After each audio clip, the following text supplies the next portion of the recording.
Assalamualaikum warahmatullahi wabarakatuh. Teman-teman, selamat datang kembali di Warung Kopi Kripto Tarakan Vision FX. Sebelumnya saya ucapkan terima kasih pada teman-teman yang sampai hari ini masih setia menemani nongkrong sambil ngopi di Warung Kopi Kripto Tarakan Vision FX. Oke teman-teman, seperti biasa, sebelum kita berbicara tentang dunia kripto, mari hari ini kita berdoa bersama-sama memohon kepada Allah agar kita semua senantiasa diberikan nikmat berupa kesehatan dan juga diberikan keberkahan dalam setiap rezeki yang kita terima pada hari ini. Kemudian teman-teman, bagi teman-teman yang belum bergabung bersama grup Telegram Tarakan Vision Free Airdrop, silakan teman-teman join. Jadi nanti linknya akan saya sertakan di deskripsi video. Ini ada sebuah grup Telegram yang saya kelola. Jadi kita di sini akan berbicara tentang bagaimana menciptakan peluang keuntungan di masa depan melalui dunia cryptocurrency hanya dengan bermodalkan handphone dan internet, teman-teman. Jadi kita tidak perlu membeli apapun, tidak perlu menjual apapun, kita cukup dengan handphone dan internet, dengan sebuah HP kita bisa menciptakan peluang profit dari dunia cryptocurrency. Nah, ini akan kita bahas tuntas di dalam grup Tarakan Vision Free Airdrop, teman-teman. Oke teman-teman, untuk hari ini kita akan fokus kembali berbicara tentang Pi Network, teman-teman.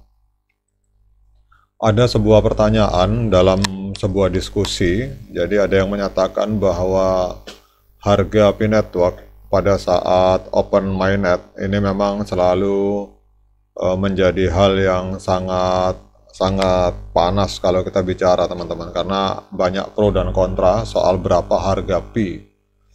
Jadi ada yang meyakini bahwa harga Pi pada saat open mainnet itu adalah 314.159 US dollar, namun ada juga yang menyatakan bahwa harga Pi itu pada saat open mainnet itu ditentukan oleh market atau supply and demand, teman-teman.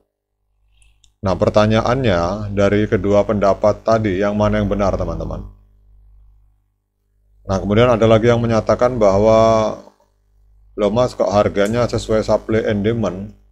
Kan core team atau developer Pi sudah menetapkan harga untuk Pi secara global melalui global consensus value. Nah, ini pertanyaan yang akan kita jawab, teman-teman.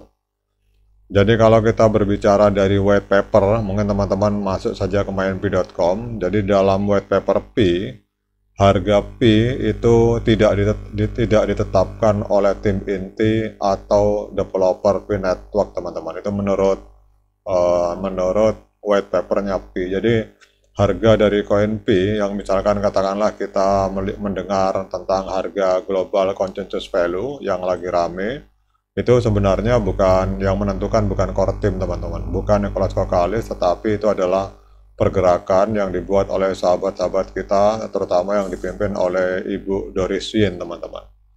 Jadi itu adalah sebuah gerakan moral. Jadi secara di white papernya itu Pi Network menjelaskan jadi bahwa harga atau nilai dari Pi itu akan ditentukan oleh pasar dan komunitas Pi, teman-teman. Jadi yang menentukan adalah para pionir sendiri. Dan juga Pi Network itu bertujuan untuk menciptakan ekonomi digital yang terdesentralisasi. Jadi di mana nilai Pi itu ditentukan oleh pengguna dan bukan oleh otoritas pusat.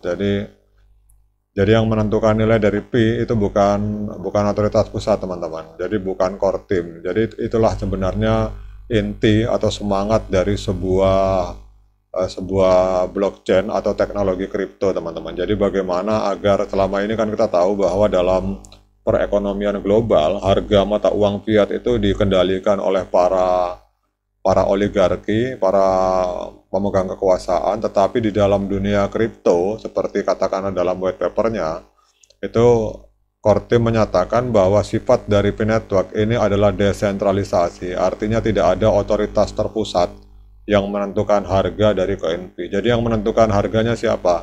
Yang menentukan harganya adalah transaksi yang ada di dalam marketplace yang dimiliki oleh Pi. Seperti misalkan ini kita lihat, ini adalah Pi Chain Global. Di sini jual baju 42 Pi teman-teman. Kemudian di sini jual minyak wangi 98 Pi. Kemudian kalau kita lihat di sini untuk di gerai Pi Indonesia, ini kalau teman-teman mau beli Xiaomi Redmi 13C itu harganya 310 Pi teman-teman.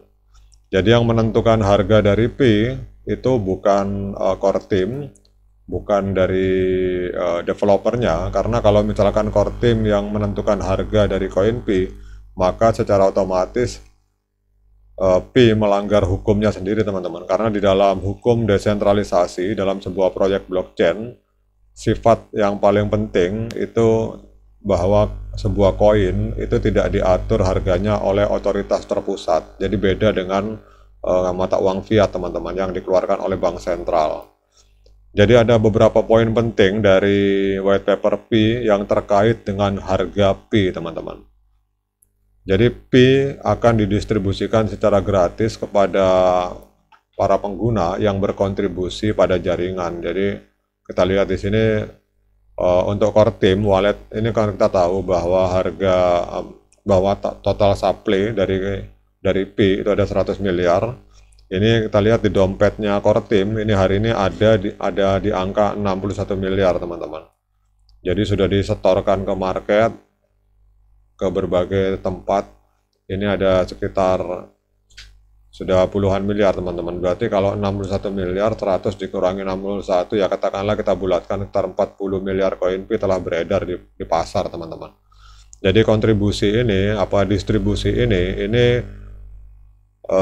didistribusikan secara gratis teman-teman oleh core team.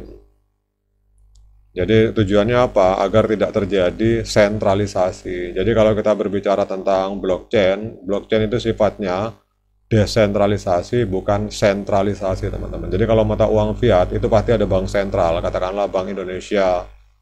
Tapi kalau mata uang kripto itu desentralisasi, artinya tidak ada yang mengatur. Yang mengatur siapa? Yang mengatur kita teman-teman. Yang mengatur harga dari koin Pi. Nah kalau misalkan teman-teman pionir dan seluruh sahabat pionir yang ada di seluruh dunia sepakat bahwa harga koin Pi itu adalah 314.159 US dollar, maka akan berlakulah harga tersebut teman-teman. Jadi harga kesepakatan di antara pionir secara global. Namun kita harus jujur secara fakta itu secara realita ini belum open mainnet, kita lihat sudah harganya berbeda-beda teman-teman, karena ternyata konsensus yang terjadi secara real itu adalah konsensus kesepakatan antara pembeli dan penjual, bukan global consensus value. Tetapi tidak menutup kemungkinan harga global consensus value bisa terjadi kalau semua pionir yang ada di seluruh dunia sepakat. Namun untuk hari ini kita lihat seperti yang real di gerai Pi Indonesia, ini harga Oppo ini 345 Pi teman-teman. Kemudian harga itel ini 315 Pi.